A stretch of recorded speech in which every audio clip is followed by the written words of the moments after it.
السلام عليكم ورحمة الله وبركاته. ازيكم عاملين ايه؟ يا رب تكونوا بألف خير. ناس كتير بشوفها بتسأل عن الجهاز ده وجهاز البخار ده، يا ترى بيعمل ايه وهو حلو ولا لأ، وهو بينفع ولا لأ، وايه استخداماته، وايه كل الحاجات اللي هو ممكن ينفعنا فيها. طبعا انا عملت لكم فيديو قبل ده على القناة، لو حابين تشوفوه ترجعوا تشوفوه، هتستفادوا منه جدا. بس انا النهارده حبيت اقول لكم حاجه، لان في ناس كتير قوي طالعه بتقول يا جماعه الجهاز مش حلو، الجهاز ما بيطلعش الحاجات القديمه، البقع القديمه. لا، انا النهارده هثبت لكم ان شاء الله. انا عندي على العجان بتاعي بقع انا سايباها بقالي فتره كبيره، هوريكم دلوقتي هنطلعها ازاي بالجهاز ده. بصوا، اول حاجه ده الجهاز بتاعي، ده العجان بتاعي. بصوا يعني مش عارفه الصوره موضحه ولا لا، بس انا هحاول اوريها لكم على قد ما اقدر. بصوا كده، بصوا طبعا المنظر مش حلو خالص يعني.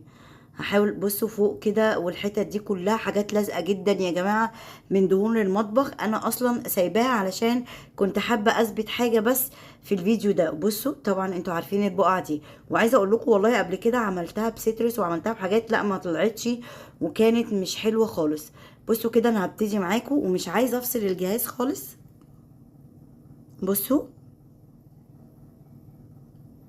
انا عايزه اوريكم بس كده تشوفوا الحاجات اللي هو بيعملها، مش هتصدقوا يعني.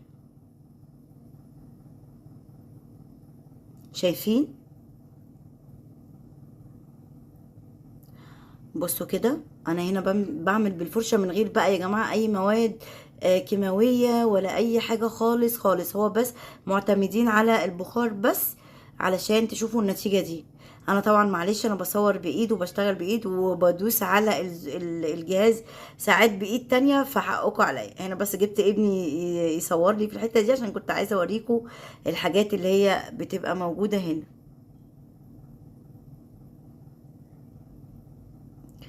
وهنا برضو كده الوش بتاعه ده كله يا جماعة كان دهون. انا والله لو وريته لكم على الطبيعة كنتوا مش هتصدقوا، كان دهون تقيلة جدا، وهو علشان ابيض كمان فالدهون باينة فيه جدا.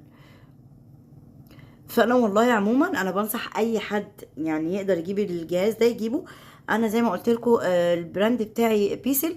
بس لو انتوا مش قادرين، هو نزل من دلوقتي منه انواع كتير جدا، وتقريبا نفس الوات ونفس نفس الفكره ونفس القطع.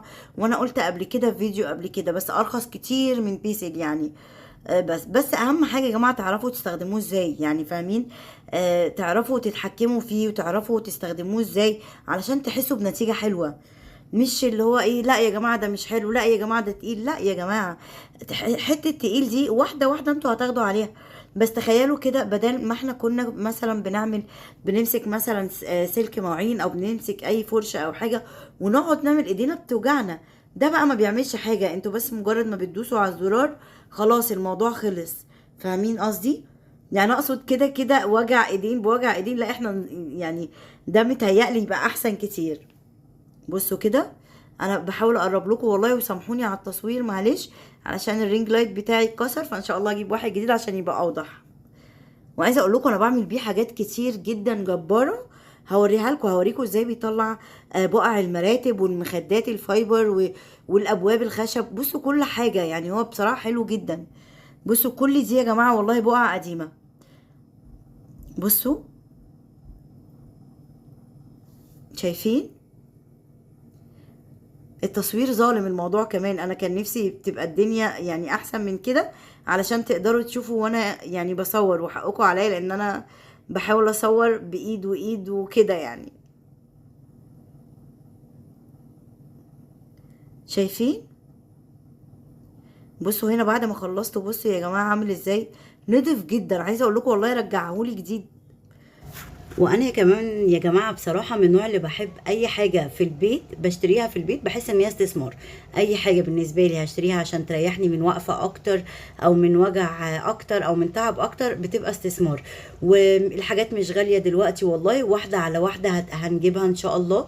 واي وقت كده هتلاقي معاكي فلوس اركنيها على جنب لحد ما تجيبي حاجه تريحك وتخليكي مبسوطه وتخليكي بتحبي شغل البيت وما عندكيش مشكله في شغل البيت.